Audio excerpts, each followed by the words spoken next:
Hello বন্ধুরা, বাংলার কিছু ভৌতিক রোমাঞ্চকর কাহিনী বা ঘটনা নিয়ে আয়োজিত আমাদের এই ধোঁয়াশা কাহিনী চ্যানেলে আপনাদের জানাই স্বাগতম। আজকেও আমরা একটি এমন ঘটনা নিয়ে আলোচনা করব যা ভৌতিক গল্প তো বটেই, কিন্তু এটি একটি বাস্তব ঘটনা। তো আজকের এই ঘটনাটি আমাদেরকে পাঠিয়েছে বীরভূম থেকে সুজনকে অসংখ্য ধন্যবাদ আমাদের সাথে তোমার এই গল্পটি শেয়ার করার জন্য। তো বন্ধুরা, চলো আরও একবার আমরা সবাই মিলে গল্পটি প্রথম থেকে শেষ পর্যন্ত শুনে নিই। তার আগে আরেকটি কথা বলিনি, আমার এই চ্যানেলে যদি আপনারা কেউ নতুন হন তাহলে চ্যানেলটি সাবস্ক্রাইব করে এবং বেল নোটিফিকেশন বাটনটি ক্লিক করে পাশে থাকবেন।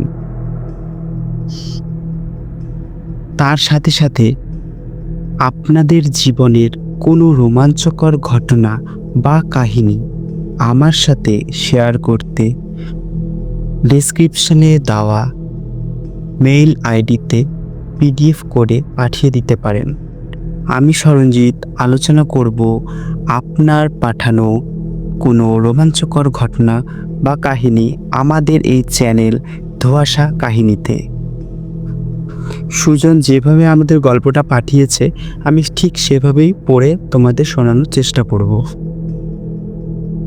ভারতবর্ষে ভৌতিক গল্প ও ঘটনার অভাব নেই। নানা প্রদেশে ছড়িয়ে রয়েছে অজস্র কাহিনী, কখনো পুরনো বাড়ি, কখনো শ্মশান, কখনো নির্জন রেল স্টেশন, আবার কখনো গভীর রাতে ছুটে চলা কোনো ট্রেন ঘিরে। আজকের এই কাহিনী একেবারে সত্য ঘটনার উপর ভিত্তি করে লেখা, যা বহু বছর আগে ঘটেছিল পশ্চিমবঙ্গের মেদিনীপুর জেলার এক প্রত্যন্ত গ্রামে।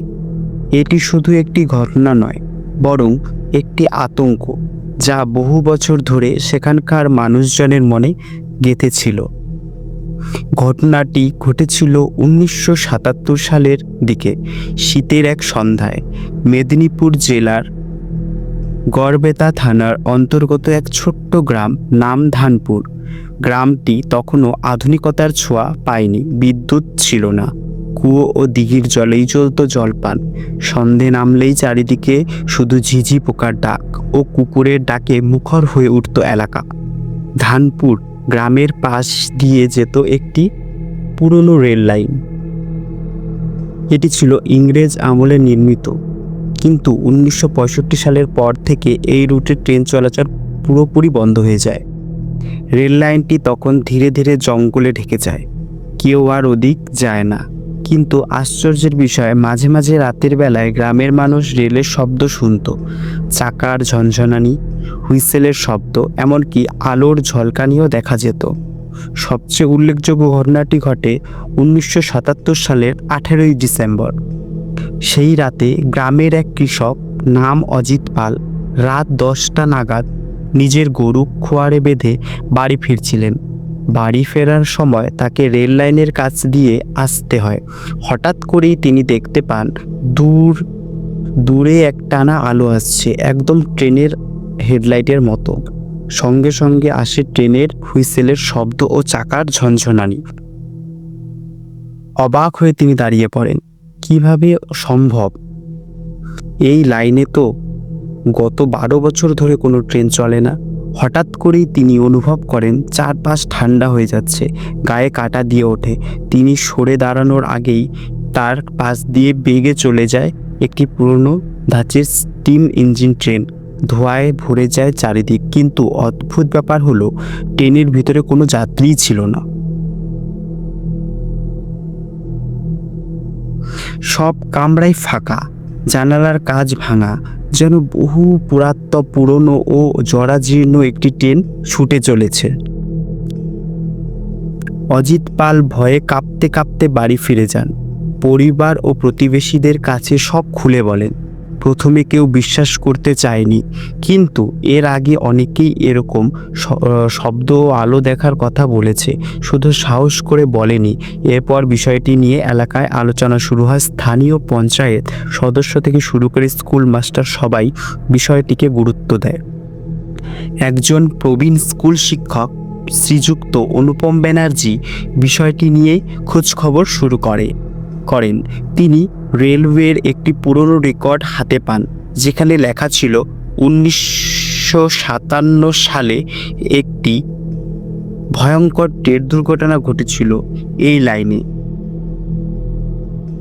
একটি স্টিম ইঞ্জিন ট্রেন, নাম ছিল পূর্বাঞ্চল এক্সপ্রেস, যা দুর্ঘটনার পতিত হয় ধানপুর গ্রামের পাশেই।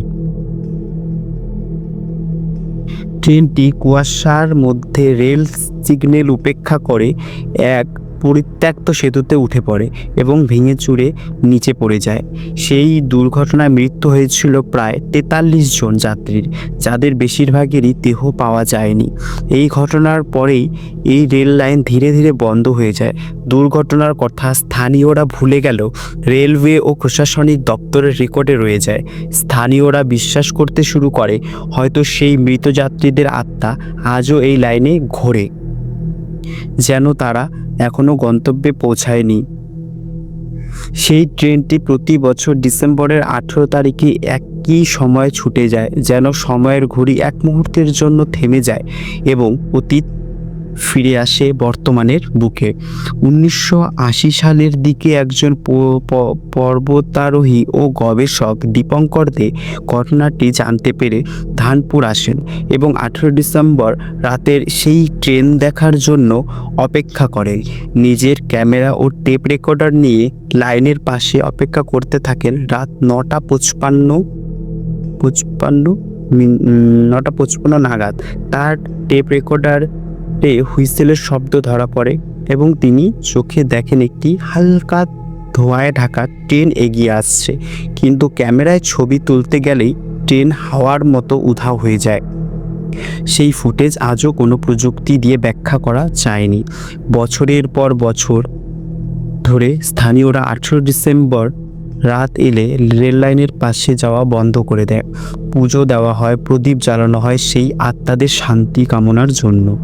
আজও এই ঘটনাকে কেন্দ্র করে অনেক লোক ধানপুরে আসে, কেউ গবেষণা করতে, কেউ শুধুই কৌতূহল মেটাতে। রেলওয়ে কর্তৃপক্ষ 1943 সালে এই লাইন তুলে নেয় যাতে কেউ দুর্ঘটনার কবলে না পড়ে, কিন্তু তবু কিছু কিছু রাতে, বিশেষ করে ডিসেম্বর মাসে, ধানপুর গ্রামের মানুষ আজও শোনে সেই ট্রেনের হুইসেল, দেখে আলো আর বুকের মধ্যে অনুভব করে এক শীতল শ্বাস, যা সময়ের অতল থেকে ফিরে আসে।